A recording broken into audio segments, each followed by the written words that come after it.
Nous allons parler ici de libre arbitre, à travers le prisme du déterminisme, de la participation des émotions, et nous allons aborder un point de vue évolutionniste.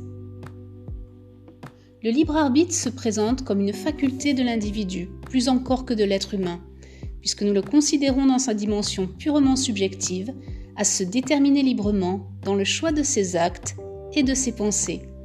De prime abord, la notion de libre arbitre semble s'opposer à celle de déterminisme ou encore de fatalisme, lesquels affirment que la volonté est déterminée dans chacun de nos actes par des forces qui les nécessitent. Cette idée illustre l'enjeu de l'antinomie du destin ou de cette nécessité d'une part et du libre arbitre d'autre part. Une faculté, c'est une aptitude physique, morale ou intellectuelle, dit le dictionnaire Larousse, et la liberté se définirait comme le nombre de configurations qu'il serait possible de faire avec les effecteurs mis en jeu au cours d'une action si toutes les combinaisons de mouvements avaient la même probabilité d'occurrence et donc en l'absence de toute contrainte, et c'est Bernstein qui le disait en 1967. Pour parler du déterminisme, c'est une conception, et selon laquelle il existerait des rapports nécessaires de cause à effet entre les phénomènes physiques et les actions humaines. Où le libre arbitre se positionne-t-il donc face à cette conception ?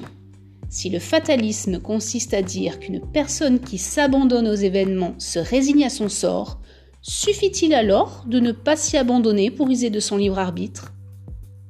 En usant de sa volonté, l'être humain détermine-t-il librement ses actes et les accomplit-il de par sa simple détermination ? Ce serait alors fort réjouissant de penser que de par la simple force de son esprit, l'individu exerce sa détermination, fait des choix libres et accomplit ses actes. Contrairement à Freud qui plaçait le fonctionnement psychique de l'être humain sous le signe de la causalité et privilégiait de ce fait une recherche archéologique, disait Carl Gustav Jung, lui, construit sa psychologie sous le chef d'une finalité proclamée. Aniel le disait. Et Jung va insister au contraire sur un sens qui est à construire et à découvrir. Avec ce psychiatre et psychologue, il s'agit de parler d'individuation que nous décrirons comme un processus naturel de transformation intérieure en pleine conscience ou non, et qui permet à un être de devenir un individu psychologique, c'est-à-dire une unité autonome et indivisible, une totalité. L'individuation inconsciente peut prendre, à l'insu du sujet, cette forme de fatalité, de destin. Mais lorsque ce processus devient conscient, selon Jung, il incombe au moi qui doit alors intégrer l'inconscient. Prendre une décision dépend aussi du contexte dans lequel nous sommes, et prenons cette décision à l'instant T. Elle dépend aussi de la validité des informations dont nous disposons. Prendre une décision, cela revient à faire un choix, et faire un choix implique une prise de risque, dans la mesure où nous ne possédons pas les informations, à la mesure où nous possédons les informations qu'en partie, et celles-ci ayant certaines probabilités. Tout ceci mérite d'être éclairé par une analyse plus scientifique de la question. Alors, que dire de la participation des émotions dans ce libre arbitre ? Dans le cadre d'une approche cognitive des émotions, il y a une notion d'évaluation de tendance à l'action. Selon Lazarus, en 1991, une émotion ne se développe que si l'individu juge l'événement pertinent pour ses buts. Par exemple, réussir ici à parler de tout ça n'est pertinent que si cette réussite est liée quelque part à un but personnel ou pour servir quelqu'un. L'individu examine si la situation est nouvelle ou si au contraire il ne s'agit que de la répétition d'un scénario qu'il a déjà rencontré. Il évalue dans quelle mesure la situation est plaisante ou déplaisante et dans quelle mesure il peut exercer une influence ou non sur son développement. C'est-à-dire que l'émotion permettrait indirectement l'action et cette même action serait ainsi la conséquence de l'exercice d'une forme de libre arbitre. Les émotions et sentiments participent à la prise de décision. Les recherches de Damasio en 1995 montrent que les émotions vont dans le sens d'une prise de décision rationnelle. Le cerveau manipule l'information à la façon d'un ordinateur. Plusieurs psychologues d'ailleurs, dont Goldman, et non pas Goldman, pensent en s'inspirant de Ekman en 1992, un peu avant, et Epstein en 1994, que les émotions entrent dans un modèle scientifique. Selon Goldman, les sentiments indispensables aux décisions rationnelles, compte tenu du fait que les connaissances émotionnelles découlent du vécu des situations heureuses ou douloureuses, peuvent constituer une mise en garde lors d'une prise de décision, en éliminant certaines options rattachées à de nouveaux souvenirs et en valorisant d'autres. En ce sens, l'esprit dit pensant et l'esprit dit émotionnel seraient donc complémentaires dans le raisonnement.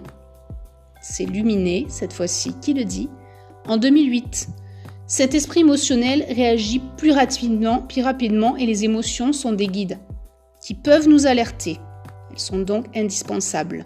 Nous avons alors, grâce à elles, un aperçu instantané de ce qui peut être bon ou mauvais pour nous, ce qui nous permet d'exercer notre libre arbitre quant aux choix que nous pouvons faire par la suite. Les émotions organisent nos actions, elles sont adaptatives. Elles peuvent jouer sur la mémoire et la pensée. Elles jouent aussi sur la motivation, qui semble se positionner à la base de la prise de décision, qui est donc essentielle à l'exercice du libre arbitre. Ekman, en 1992, avait décrit les émotions de base. Elles seraient une réponse à notre adaptation au milieu naturel. En organisant la pensée, les émotions organisent nos actions. Elles nous aident à définir nos priorités. Nous avons dit donc que les émotions nous permettent de déterminer nos buts. Il faudrait ajouter que certains apprentissages, ainsi que la cognition, apportent les moyens par lesquels le but est atteint ou pas. Newell et Simon, en 1972, ont introduit l'idée que l'être humain accomplissait des tâches complexes en se donnant des buts, puis en choisissant les moyens pour y parvenir, en se donnant comme sous-but d'obtenir ces moyens. Et selon Ledoux, ce traitement initial émotionnel est très cognitif et hautement adaptatif. C'est une pensée assez récente, entre guillemets, peut-être pas pour les plus jeunes, mais qui date de 1993. La pensée vient se greffer pour permettre une analyse, et celle-ci tend vers un processus de validation, de discrimination ou de correction. L'émotion combinée à la raison permet une réponse plus adaptée. En contrepartie, les émotions peuvent agir sur la cognition et influencer la prise de décision. On peut rajouter que c'est par les émotions que s'établit un phénomène de synchronisation d'un individu à un autre. On a souvent entendu parler de cette histoire de synchronisation sans forcément la définir. Nous donnons des informations à autrui, donc, en exprimant des émotions, et autrui peut ou non y répondre dans une certaine forme d'adaptation. C'est donc une source primaire d'information sur laquelle il ne s'agit pas non plus de tout baser. Passons en revue maintenant le point de vue évolutionniste. Au cours des 10 dernières années, l'intérêt pour l'étude des effets de l'humeur des gens sur leur activité mentale, telle que la prise de décision et la résolution de problèmes, a grandi. Par la prise de décision, nous amenons logiquement notre sujet ici, aujourd'hui, et sa place dans cette décision, à savoir donc le libre arbitre. La résolution d'un problème peut être empêchée ou tout du moins retardée par la tendance qui nous conduit souvent à aborder de nouveaux problèmes qu'en fonction de ce que nous savons des choses ou des situations et de la façon dont nous avons appris à les résoudre. Cette prédisposition mentale se présente sous 2 aspects différents. Il s'agit de l'ancrage dans le contexte et de la finalité et fixité fonctionnelle. L'ancrage dans le contexte est une forme de rigidité mentale. Elle consiste à n'envisager comme solution que les idées préconçues, nous empêchant d'utiliser ces dernières à d'autres fins que les fins initiales. Si l'on en croit les behavioristes, aucun libre arbitre n'est possible et le processus d'apprentissage en est un excellent exemple et particulièrement évocateur. Le conditionnement selon Pavlov, que l'on connaît un peu plus, montre le rôle des stimuli dans l'orientation du choix. Peut-on donc parler de libre arbitre ?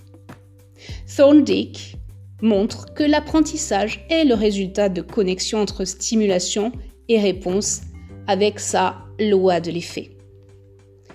Il y a de nombreux jugements qui sont orientés par un calcul de probabilité. Encore faut-il que l'on soit capable de tels calculs. Dans cette idée de choix conscient lié à une certaine forme d'intelligence, nous pouvons parler des heuristiques. Les heuristiques sont un ensemble de règles mentales intuitives, assez approximatives, mais qui restent acceptables. On parle de heuristiques de représentativité, de disponibilité ou d'ancrage. L'utilité subjective vers laquelle s'oriente la décision varie en fonction des individus. Au sujet de l'expression des émotions chez l'homme, Darwin en 1872 fait l'hypothèse que les réponses émotionnelles sont liées à l'évolution des comportements adaptatifs pour la survie de l'individu. D'une manière plus générale, Kahneman et Tversky supposent que pour la plupart des individus, les probabilités subjectives liées aux diverses alternatives d'un choix sont différentes de leurs probabilités objectives. Les probabilités faibles seraient surestimées, tandis que les probabilités élevées seraient au contraire sous-évaluées. C'est pas moi qui le dis, c'est Launay en 2004. Selon Darwin, toujours, par la sélection naturelle, l'être humain porte en héritage les caractéristiques de ses ancêtres qui, tour à tour, sont le reflet de phénomènes d'adaptation au milieu, au sens large, naturel et culturel. L'individu s'adapte pour sa survie, mais il est compliqué en cela de parler de libre arbitre. Pour J. Gerenzer, en 2006, mais aussi en 2012, le cerveau humain, dans son évolution, s'est développé dans des milieux où la rapidité de décision l'emportait sur la précision analytique. À la fin de cet épisode, nous voyons bien, à ce stade déjà, que le libre arbitre est confronté à une arborescence d'étapes qui peuvent facilement l'égarer, voire le perdre. Tout un tas de conditions extérieures semblent pouvoir le dévier ou aller à son encontre, et celui-ci réclame à l'individu d'être en permanence éveillé face aux divers choix qui s'offrent à lui. Et il a sans cesse d'analyser la situation et de se questionner lui-même.